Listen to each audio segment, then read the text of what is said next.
Many family businesses resist establishing fiduciary boards because they fear it will result in a loss of power. Today, we're exploring this common myth with David Karofsky, principal with the Family Business Consulting Group. Thanks for being with me, David. Hi, Kim. It's great to see you again. So before we begin, what is a fiduciary board? So, great question. There's basically two types of boards. There's an advisory board, and then there's the board of directors or a fiduciary board, which the real difference is a fiduciary board has a legal fiduciary responsibility to the shareholders. If something, God forbid, were to go wrong, the board of directors can be held liable. Often they might get D&O insurance, directors and officers insurance to protect against that. But they're a voting decision-making board versus just giving advice that the family can choose to take or not to take. But this is a decision-making board. So in your experience, why do so many family businesses resist creating them? Because it's a decision-making board, right? This is the concept is, well, if the board's making decision, then the owners lose power or control. And I will say in some situations, yes, that might be true. But what I really want the families to understand is you have the ultimate control because you're the owners, the voting ownership, right? So often owners, there's two classes of ownership, non-voting shares and voting shares. Let's just talk about the voting shares that owners have. Your primary, among many responsibilities, but your primary responsibility is to vote the board, meaning the shareholders make the decision as to who sits on the board, whether it's a family member or an independent director. So if you're not happy with how the board is performing, you can fire a director, you can fire the board and reset it and bring in new people. So I always say that the family has the ultimate control. But part of the purpose of putting a fiduciary board of directors is to kind of pull away some of the control from ownership, particularly in a third, fourth, fifth generation, a growing family business that might have multiple owners, 10, 20 owners, where ownership can get really complicated. I don't see fiduciary boards in a first or second, rarely in a second generation. Don't see it in the first generation because there might be one, two, or three owners. They're going to want to control the whole show. And I understand that completely. And I would never recommend unless the family wanted to.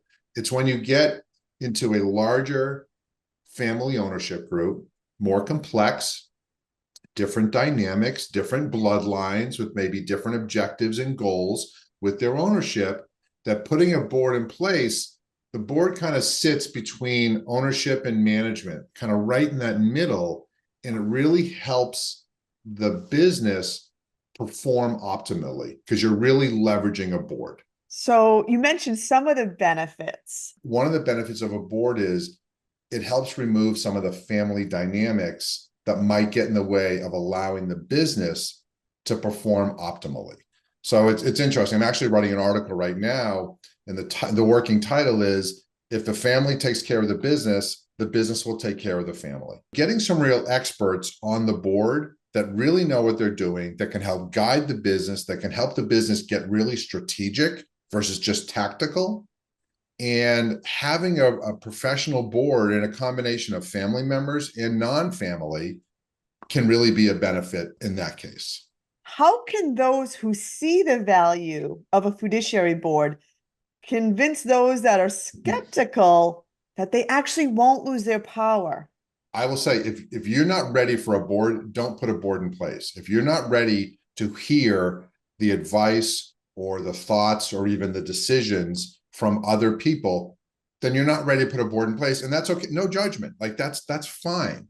For the families that are moving towards and are starting to get ready, but there might be one or two family members that are super hesitant, having them talk to somebody who has professional experience, whether it's a consultant or a professional board member, so that they can understand that they're delegating some responsibility around core decisions in the business. But again, the owner always has that ultimate say. The other piece that I would suggest is that you don't just start with a fiduciary board, from nothing to a fiduciary board.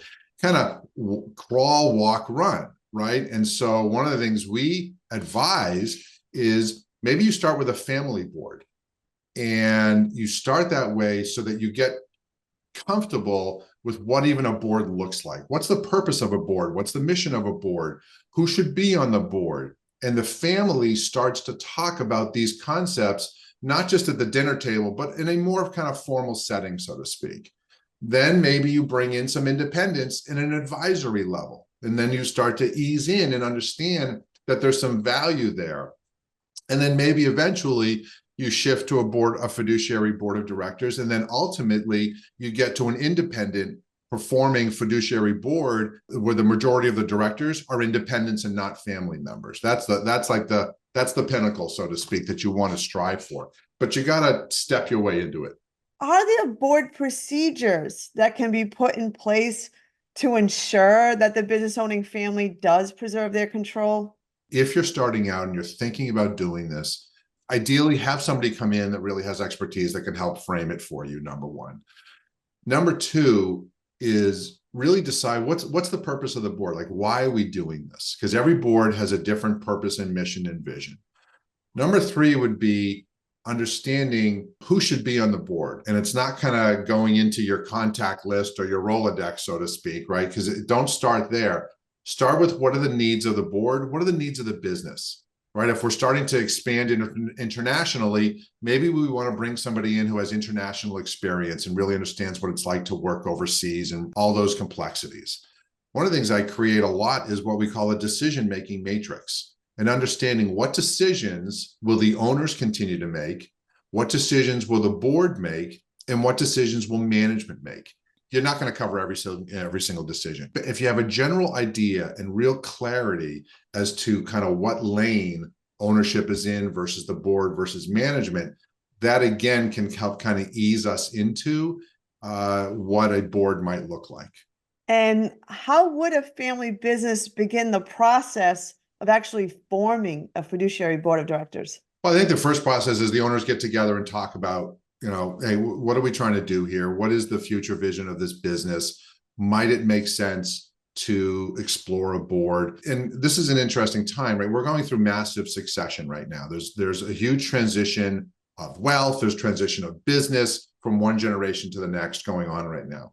It is not uncommon when you see this transition to explore a board, because the board might really be there for the next CEO. And it might be a family member CEO, or it might be a non-family CEO. Depends on what you're trying to do. But if you have the board in place so that when you do make that transition to the next CEO, and that individual has a board that can support them to be successful, that's gold. There's research out there that does support the fact that strategic planning and boards are two of the larger factors that come into play in creating a legacy. Oh, that's excellent. And so again, around succession, and then it sounds like from your earlier response, generally it's starting at like third, fourth generation, the fiduciary. Yeah, that's when we see the fiduciary board start to be put in place. You might see in the second generation a family board put in place, and as you move into that, board of advisors. And then once you get into that third and fourth, and they're really flowing and they really understand what governance looks like, generally, they're going to feel a lot more comfortable starting to look at a real fiduciary board with independent directors. Oh, this was so helpful, David. Thank you so much. Absolutely. This was great. It was great to see you and talk about this. Oh, this is awesome. So I'm Kim Eddleston with familybusiness.org, and thank you for listening. Thank you.